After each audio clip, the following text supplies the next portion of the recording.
Welcome to a screencast on acid-base titration calculation basics.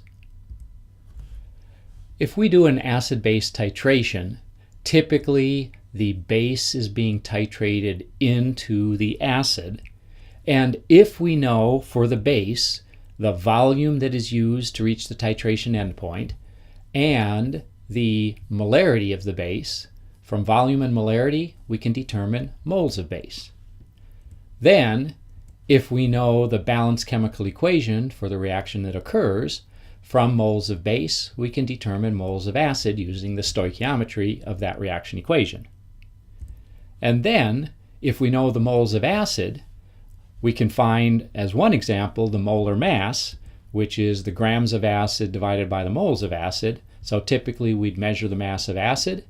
We would have determined the moles of acid from the calculational steps talked about just now, and from that ratio we can determine the molar mass.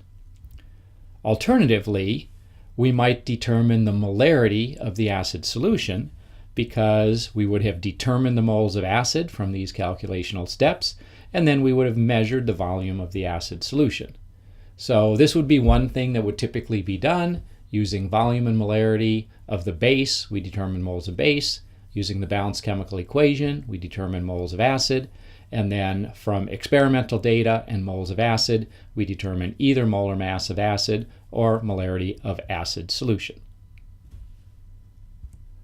Now, we can also go the other way in terms of calculations. So for example, if we standardize a base solution to determine its molarity, what we would typically do is weigh out a specific mass of acid, and then if we know the acid's formula, we know its molar mass, and of course from mass and molar mass we can calculate moles of acid.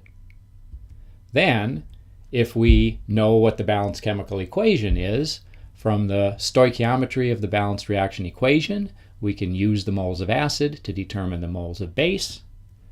And then, of course, if we know the moles of base and the volume of base solution, we can determine the molarity of the base solution because that will be the moles of base that was used to reach the titration endpoint divided by the volume of base used to reach the titration endpoint.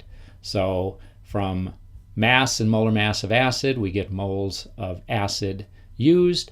From the stoichiometry of the balanced chemical equation, we get moles of base used.